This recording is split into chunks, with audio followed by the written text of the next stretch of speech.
એક તરફ ગુજરાતનું રાજકારણ ગરમાઈ રહ્યું છે. આપમાં અંદરો અંદરના ડખા ચાલી રહ્યા છે અને સ્થાનિક સ્વરાજની ચૂંટણીઓ હવે આંગણે જ છે. તેવામાં હવે અરવિંદ કેજરીવાલ ફરી એકવાર ગુજરાતના પ્રવાસે છે. શું છે સમગ્ર મામલો, તેની વિગતે ચર્ચા કરીશું. નમસ્કાર, હું છું પ્રથમ મોદી, આપ જોઈ રહ્યા છો નિર્ભય ન્યૂઝ. ગુજરાતમાં એક તરફ આમ આદમી પાર્ટીમાં અત્યારે અંદરો અંદરના ડખા જે છે ચરમસીમાએ ચાલી રહ્યા છે. રાજુ કરપડાએ આપમાંથી રાજીનામું આપ્યું, જે બાદ હવે અરવિંદ કેજરીવાલ પ્રથમવાર ગુજરાત પ્રવાસે આવી રહ્યા છે. આગામી સ્થાનિક સ્વરાજની ચૂંટણીઓમાં એક તરફ ભાજપ પોતાનો ગઢ જે મજબૂત કરી રહી છે, ત્યારે બીજી તરફ વિપક્ષમાં અત્યારે આપની અંદર તો ભૂકંપ જેવી સ્થિતિ જે છે સર્જાઈ ગઈ છે. રાજુ કરપડાનું રાજીનામું આવ્યા જે બાદ કાલથી અરવિંદ કેજરીવાલ અને પંજાબના મુખ્યમંત્રી ભગવત માન તે 2 દિવસના ગુજરાત પ્રવાસે છે. આ પ્રવાસ માત્ર મુલાકાત છે કે પછી ડૂબતી નૈયાને બચાવવાનો પ્રયાસથી હવે એક સવાલ છે.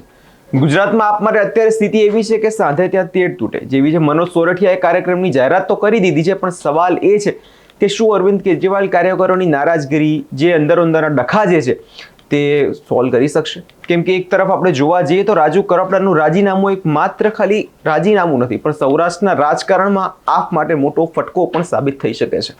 જ્યારે ઘરના જ માણસો સાથ છોડતા હોય ત્યારે રાષ્ટ્રીય નેતૃત્વમાં મેદાને આવવું પડે છે, જેના કારણે હવે અરવિંદ કેજરીવાલ જે છે તે હવે આવી રહ્યા છે.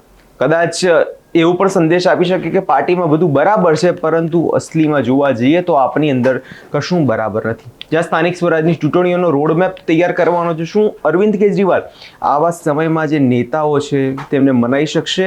કાં તો અંદરના જે ડખા છે, જે નેતાઓ એકબીજા પર જે આક્ષેપો પ્રતિ આક્ષેપો કરે છે, શું તેને હલ કરી શકશે? સૌપ્રથમ સાંભળી લઈએ કે આ વિશે જે મનોજ સોરઠિયા છે તેમનું શું કહેવું છે.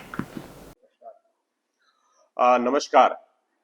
આપ સૌને જણાવતા આનંદ થાય છે કે આમ આદમી પાર્ટીના રાષ્ટ્રીય નેતા શ્રી અરવિંદ કેજરીવાલજી અને પંજાબના મુખ્યમંત્રી શ્રી ભગવત માનજી 2 દિવસ માટે ગુજરાતના પ્રવાસે આવી રહ્યા છે.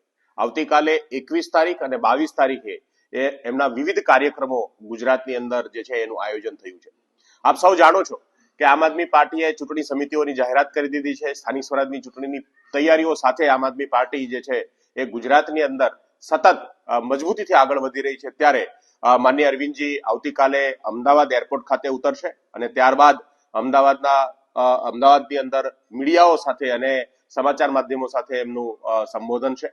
અને ત્યારબાદ પાર્ટીના જે શીર્ષ નેતૃત્વ છે, પ્રદેશ નેતૃત્વ સાથે સંગઠન અને રાજનૈતિક ચર્ચાઓ બાદ રવિવારના દિવસે ભાવનગર ખાતે માંધાતા ગ્રુપના જે ભવ્ય સમૂહ લગ્ન થઈ રહ્યા છે, એ સમૂહ લગ્નની અંદર એ ઉપસ્થિત રહેવાના છે. માનનીય ભગવત માન સાહેબ સાથે ભાવનગરની અંદર ભાઈ શ્રી રાજુભાઈ સોલંકીને ત્યાં સમૂહ લગ્નની જે આયોજન છે એની અંદર ઉપસ્થિત રહેવાના છે. અને ત્યારબાદ વલભીપુર તાલુકાના પછેગામમાં મુરલીધર મંદિરની જે પ્રતિષ્ઠા છે અને એ પ્રતિષ્ઠાની જે સપ્તાહ છે, ભાઈ શ્રી રમેશ ઓઝા વક્તા શ્રી દ્વારા એ કથાનું જે રસપાન કરવા માટે અને દર્શન માટે જવાના છે. આ પછેગામના કાર્યક્રમમાં પણ માન્ય અરવિંદજી અને મુખ્યમંત્રી શ્રી ભગવત માન સાહેબ ઉપસ્થિત રહેવાના છે.